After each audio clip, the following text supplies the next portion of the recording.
Welcome, everyone, and thank you for attending the 6th and final session of our OpenSecrets Lobbying Masterclass.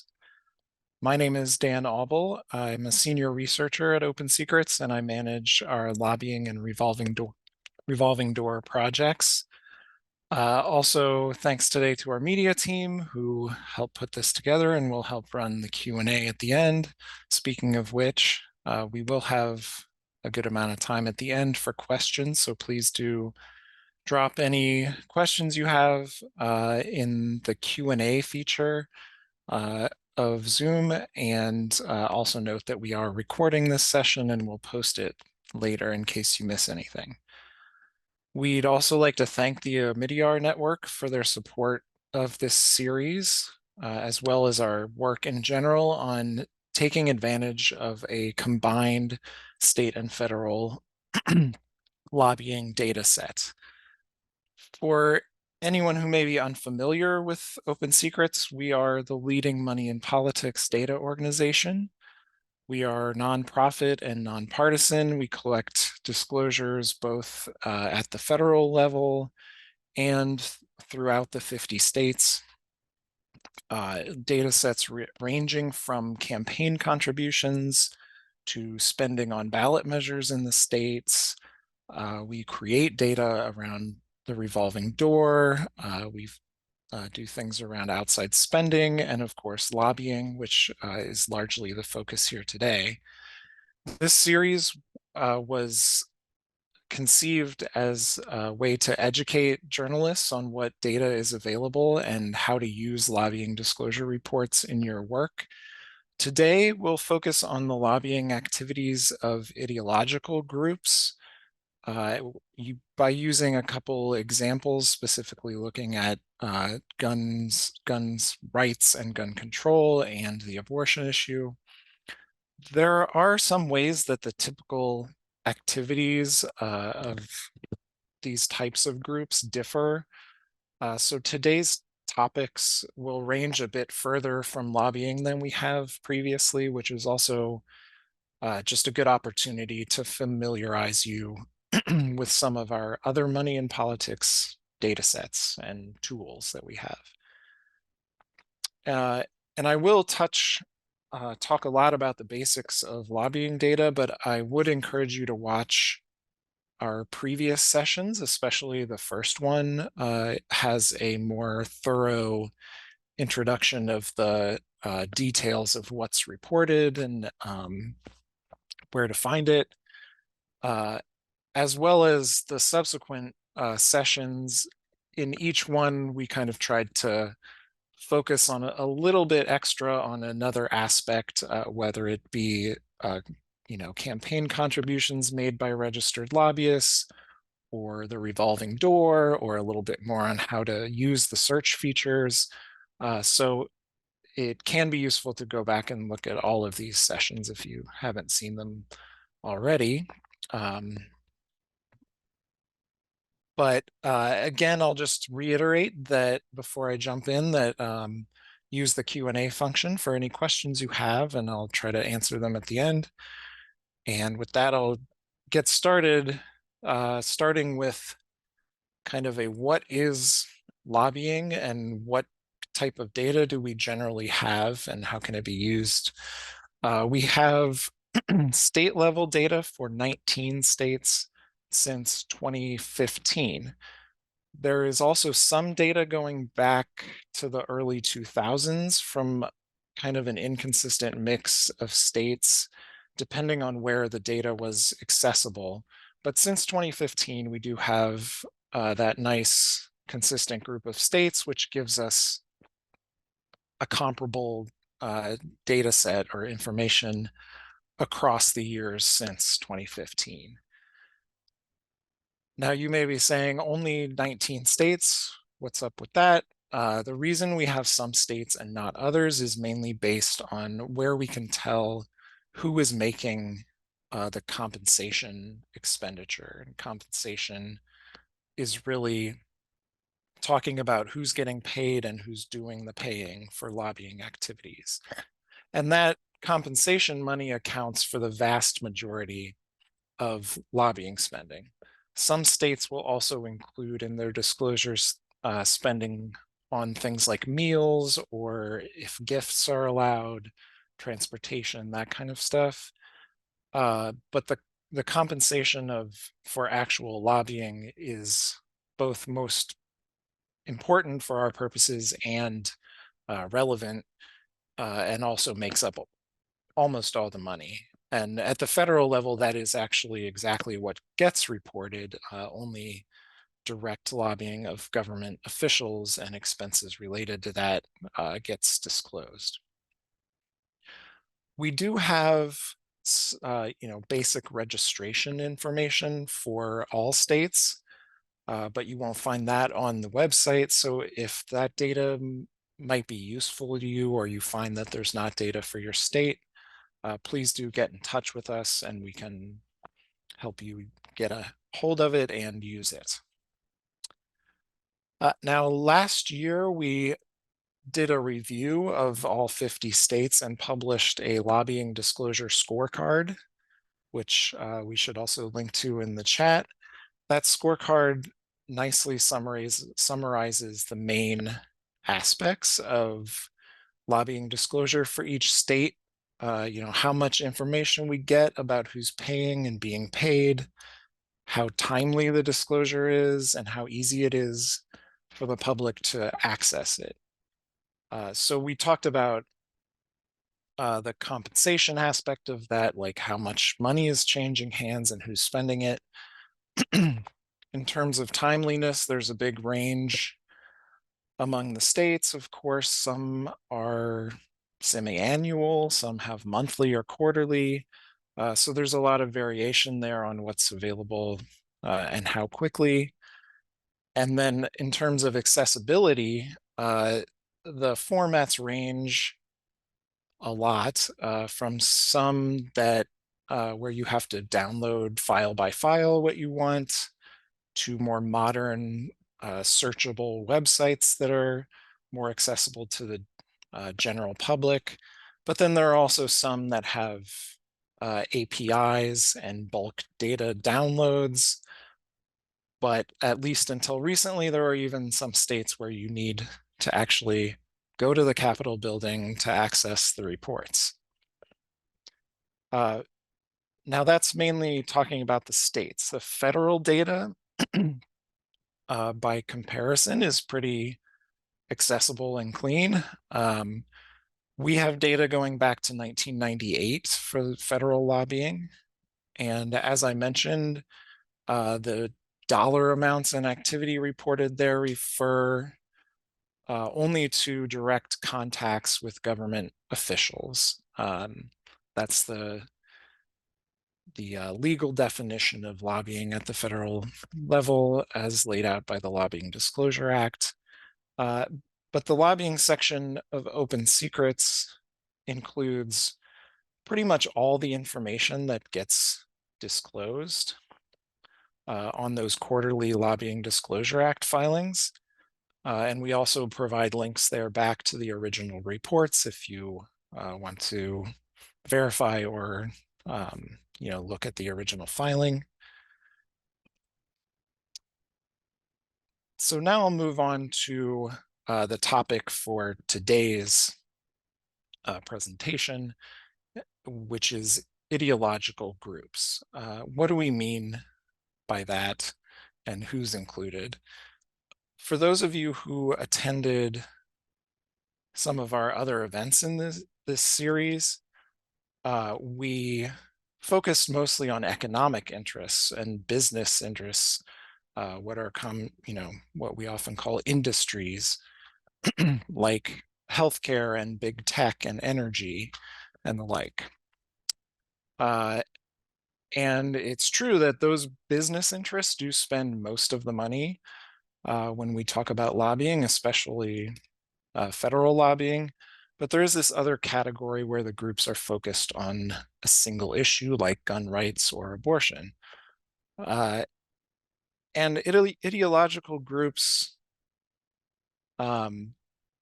differ in some ways. One way is how much money gets spent. They're roughly in the middle in terms of direct lobbying spending among, we have 8 or 9 sectors, like high level things like health care and energy and natural resources. So they're kind of in the middle of that. But when we take a step back and also look at campaign contributions and outside spending, these types of groups rank quite high. One explanation for this is that they really want their issue to be part of the election and national discussion. They're also more likely to want to, as they say, primary a candidate. In other words, get involved in an election, a primary election, so that the general election, both candidates are more aligned with their views. And both of those can be at least partially achieved by making independent expenditures. Independent expenditures, or IEs, it's a technical term from the Federal Election Commission that refers mainly to running ads, sending mailers to voters, or making robocalls, that kind of thing, that directly mention a candidate and urge their defeat or victory. But groups can also spend on issue-focused ads that don't mention a candidate. And that would mean that they don't have to report their donors to the FEC.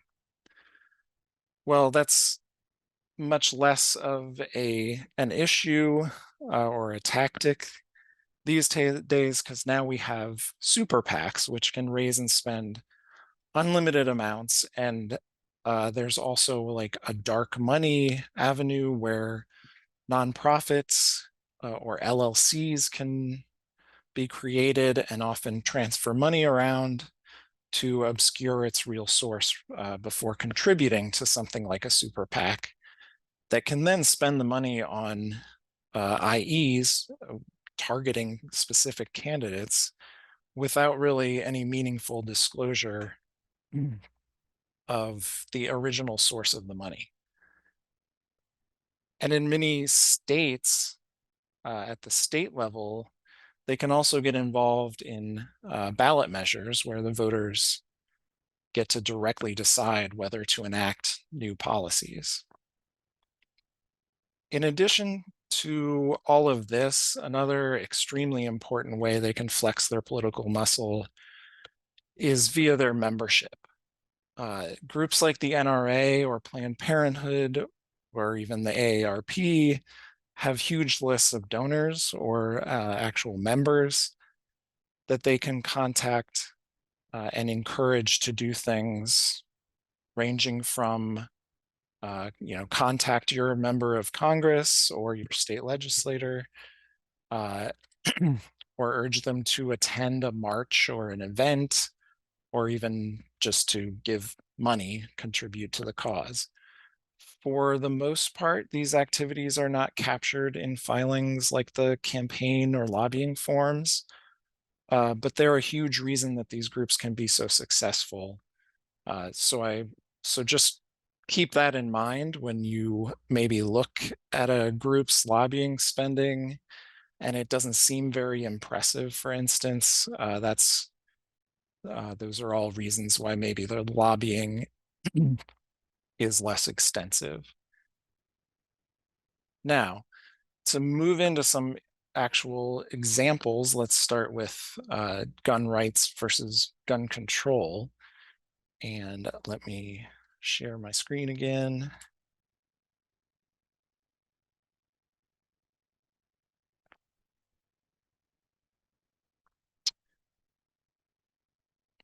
So what we're looking at here is the lobbying profile for an industry, which is a term that doesn't apply as well to something like gun rights, but this is like equivalent to oil and gas or hospitals or something. So we can see here some of the past annual spending totals. So gun rights have spent about 6 times what gun control groups do on federal lobbying over the last 10 years. Prior to that, gun rights was spending about $5 million a year, and gun control was comparatively almost non-existent. They were spending just a couple $100,000. But after the Sandy Hook school shooting, there was a renewed attempt to ban assault weapons again, as well as other measures, which led both sides to increase their spending, and that elevated level has pretty much been maintained by both sides up to the present. When you add in the handful of gun manufacturers themselves, gun control is being considerably outspent, obviously, but they've really stepped up their efforts since the early 2000s. And these lobbying pages, like what we're looking at now, give a good view of those changes over time, as well as illustrating something we see a lot with these issues, that there's really just a handful of organizations doing most of the spending. You can see here, for instance, that gun rights, there are just 9 groups that are spending that $10 million so far in 2023. And there are only 6 for gun control, for instance. So these can be sometimes a small universe of organizations heading up the lobbying on a certain issue. On these pages down below the kind of historical graph, you'll see what organizations make up the spending. We'll use the NRA as our example here. And here we'll get a pretty good picture, like I said, of everything really that gets reported in those federal LDA reports. You can see that the NRA's lobbying was maybe a little uneven. Again, we often see this with issue groups, and really even with, if you look at an industry as a whole, where they'll ramp up spending when their topic is being discussed by Congress, and then maybe drop back a little bit when it's not such a hot button issue.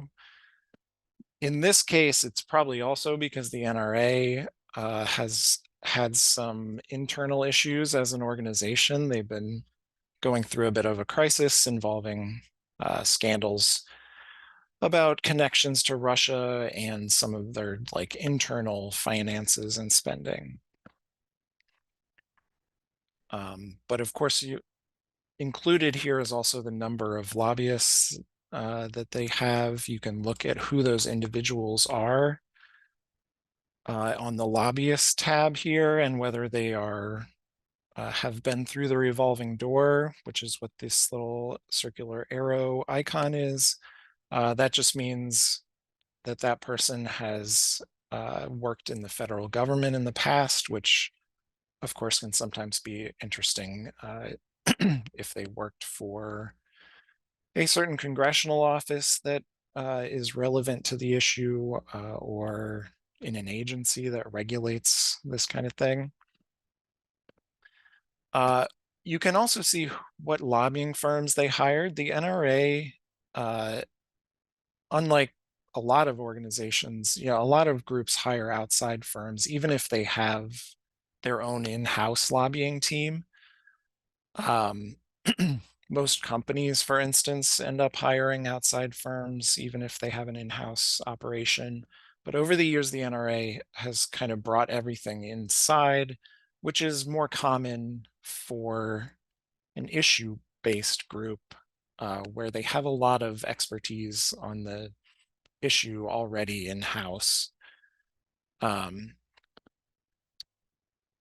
But we also have an insight into what issues they worked on. They report the reports are organized into these kind of broad general issue areas that you see here. And then they include a more detailed description within each of these areas. Now, this specific issues number is really just how many reports got filed on behalf of this organization during this year that reported working on this issue area. And if you click on any of those numbers, it will take you to what they actually wrote on the report, detailing more specifically what they worked on. So like for the NRA here, you'll find, unsurprisingly, that they worked on things like carry permit issues, background checks, and of course, gun and ammunition bans. But they also have this messy list of bill numbers at the end.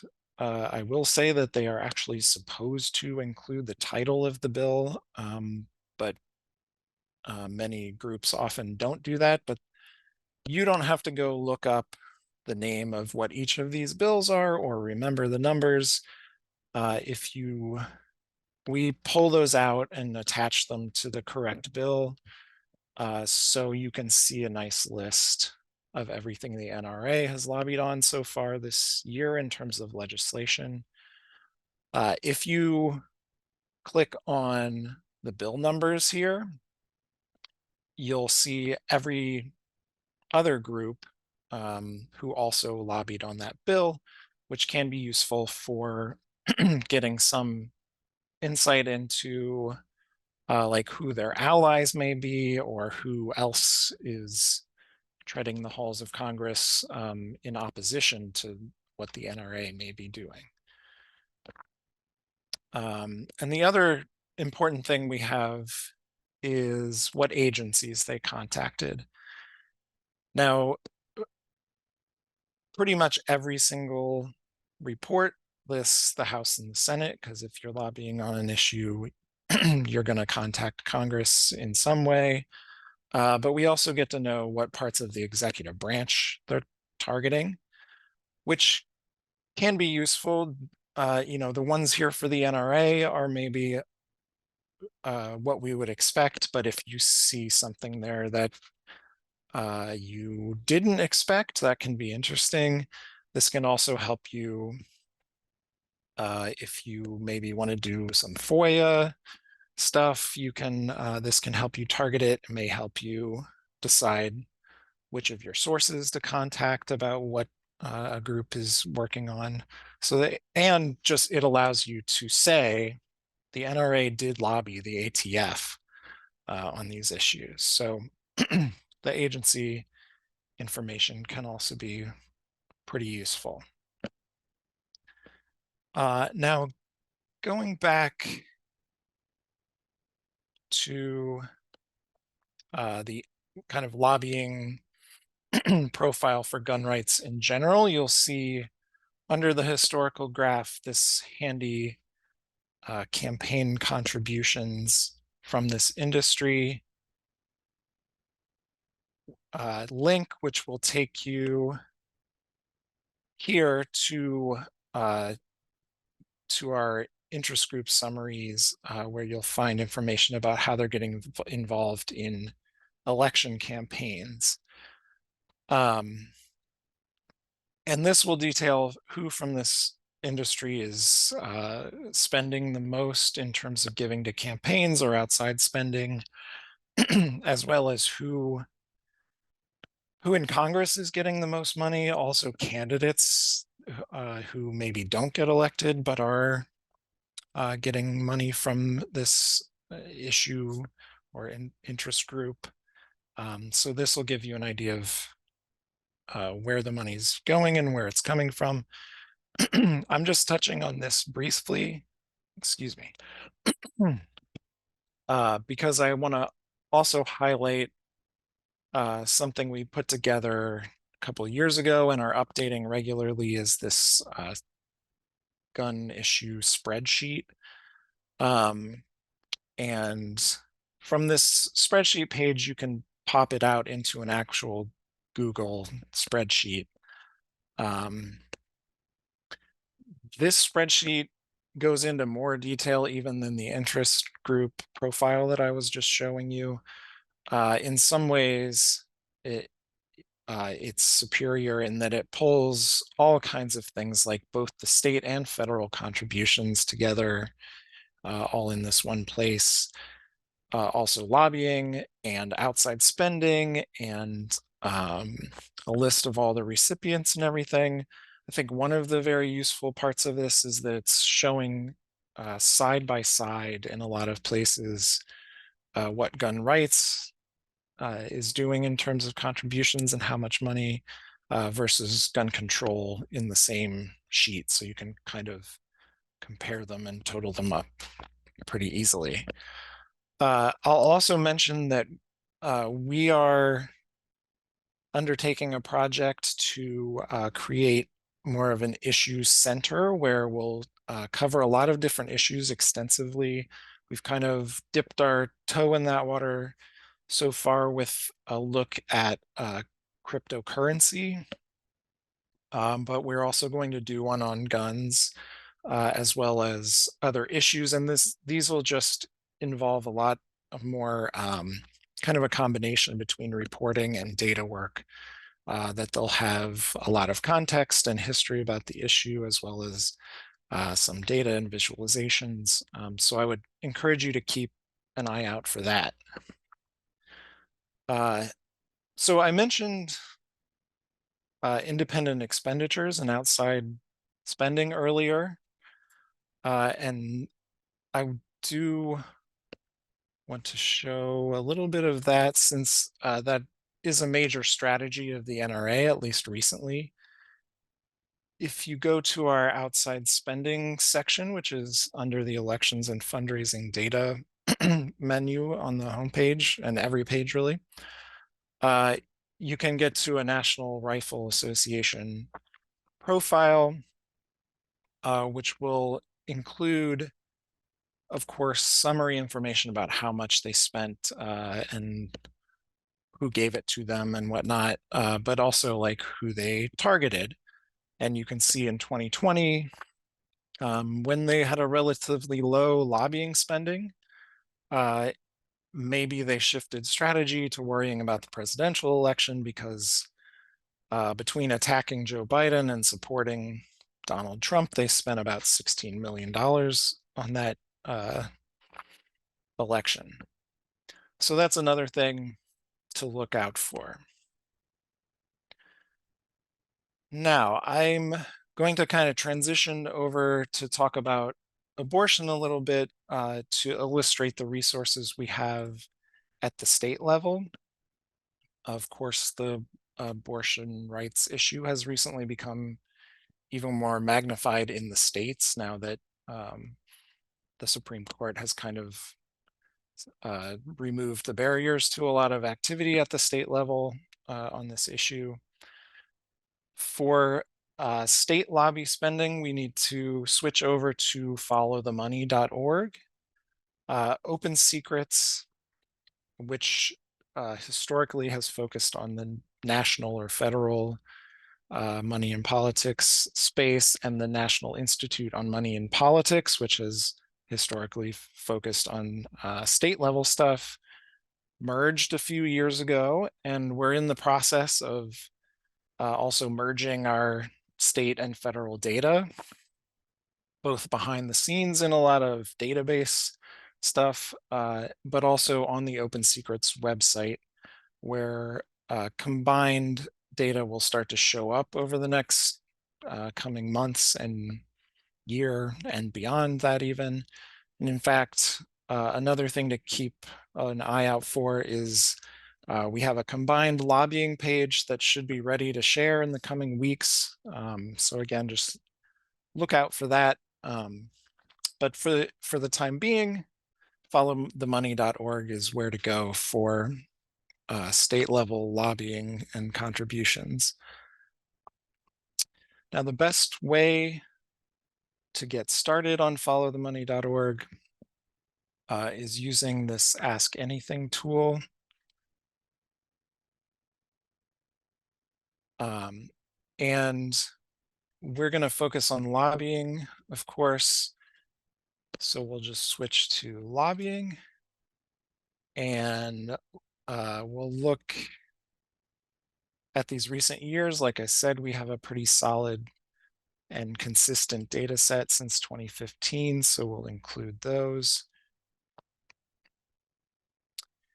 And in terms of who's spending the money lobbying, we're going to focus on this time abortion, and this abortion policy option here includes both sides of the issue. And then we'll start building our data set. And since one of the great things about Follow the Money is how customizable it is. You're really building a custom data set. So sometimes that takes a couple seconds to load up. But once you do have results, we start out kind of at a high level here, just giving a summary of how much groups with abortion policy as their primary interest have spent on lobbying in the states over those years I selected, so since 2015. Once you have the data loaded, all these check boxes right here in the middle allow you to get more specific. So let's say we want to know totals by state for each of those years we selected. We select those boxes. It'll take a sec to load. And then once it's loaded, it'll show every state for every year and break down the spending totals. Now it defaults to sorting by the total amount spent. So of course, when comparing states, some of the bigger states are going to tend to show up at the top, like California and Texas and New York.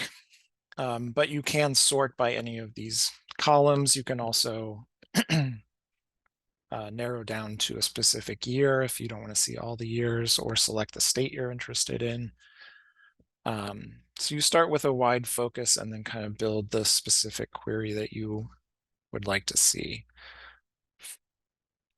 And then to get even more detail, let's look at Texas for a recent year, 2021.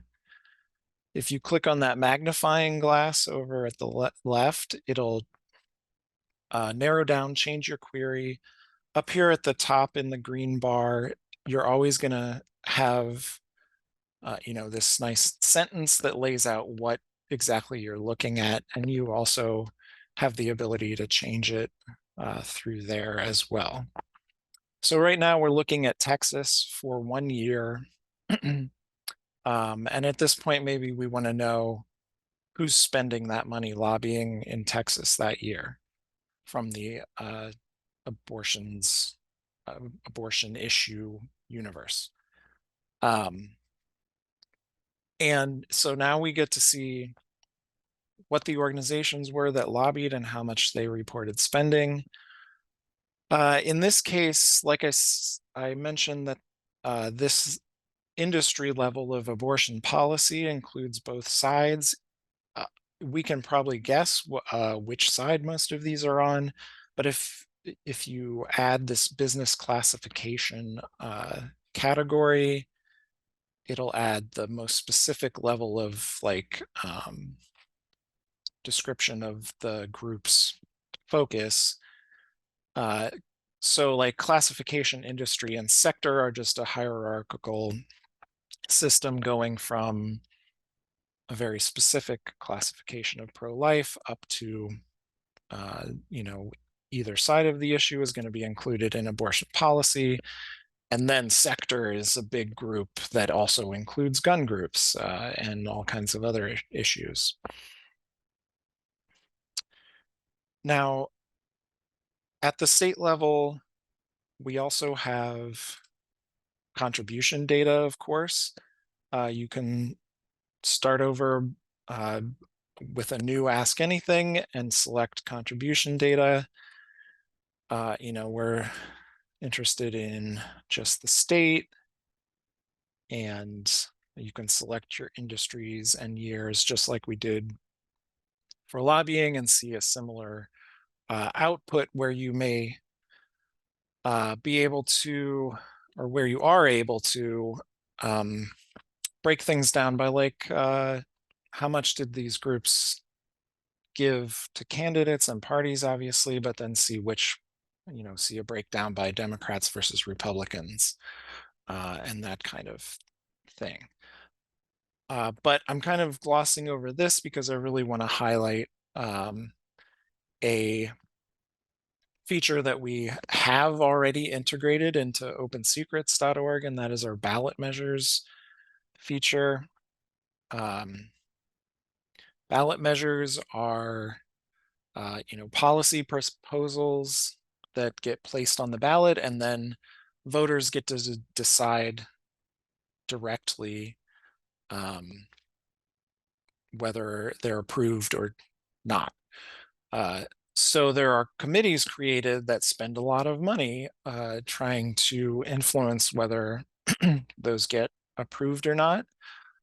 Of course, in the elections that just passed last week, abortion attracted the most money from those ballot initiative focused groups.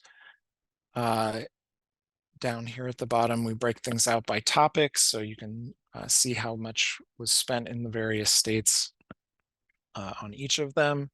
But to look at the specific proposals up here, you'll see that almost all of that money related to abortion on ballot measures was spent in Ohio, where there was a prominent proposal to add protection for the right to an abortion to the Constitution, which passed.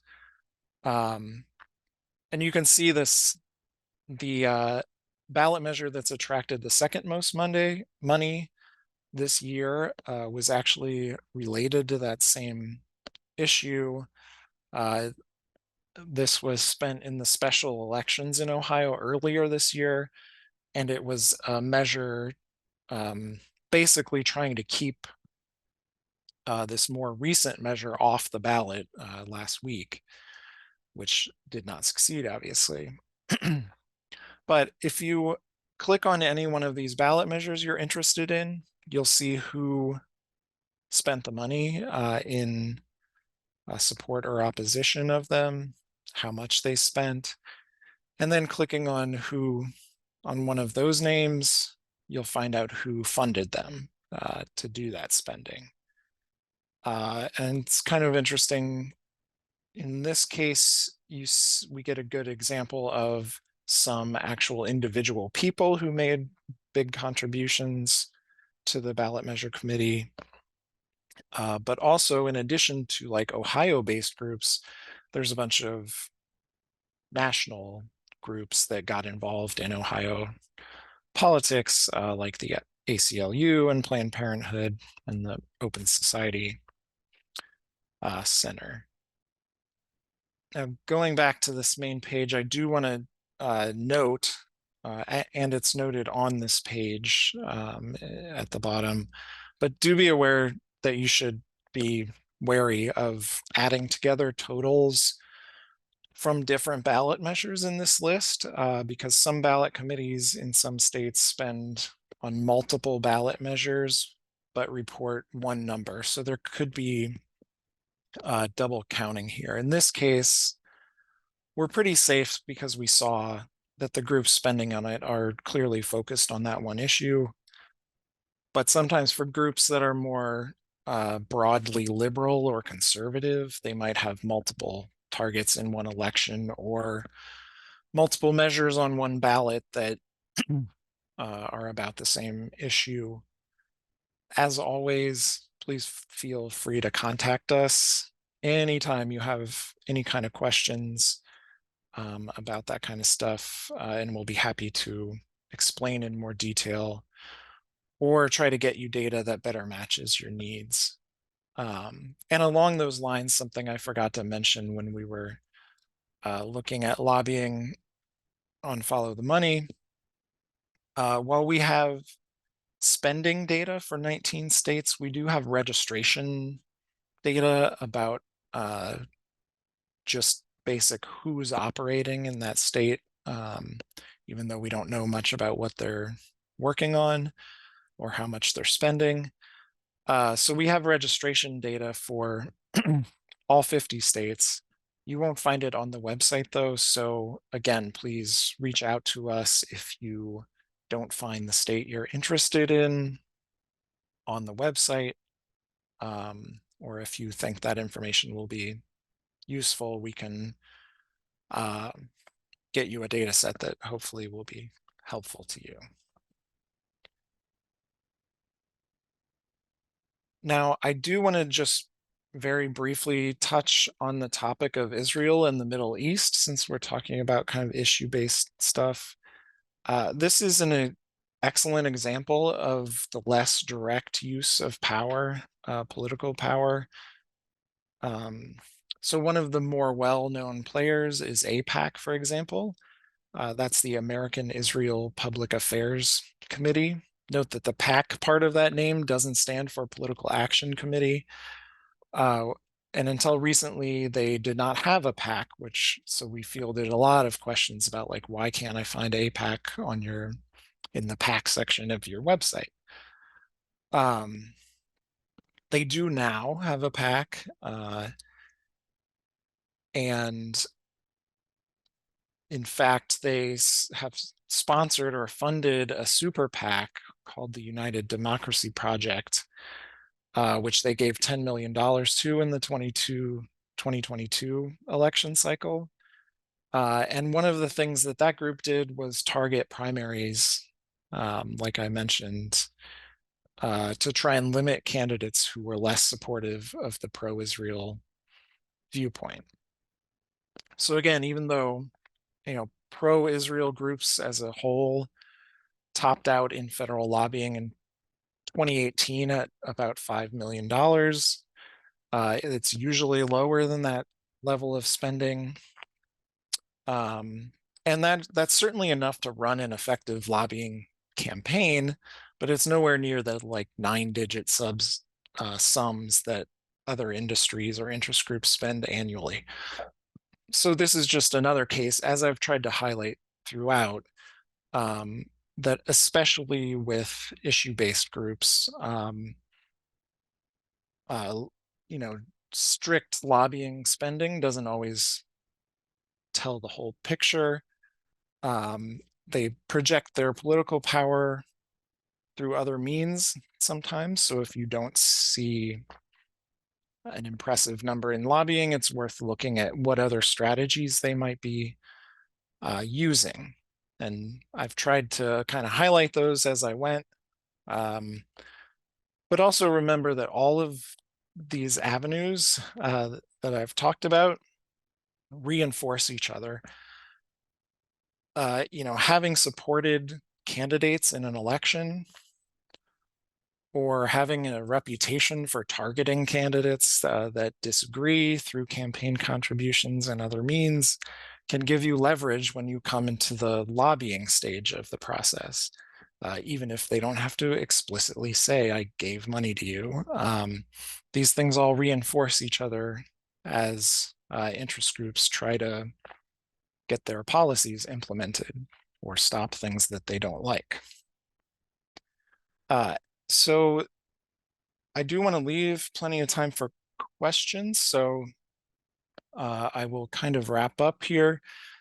Again, emphasizing that you should always feel free to contact us if you have questions about what you find on the website, or if you don't see quite exactly what you were hoping in terms of the way the data gets sliced and diced.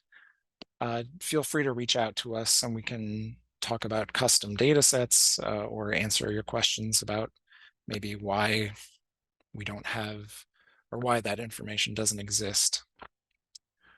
But with that, I think I'll ask Dylan if we have any questions for me. Yeah, so we do have a couple of Q&A questions, but not too many. So if you guys have any questions, be sure to get those in now as we begin to wrap up. The first question asked, how often is the issues data, like gun data, updated on the OpenSecrets website?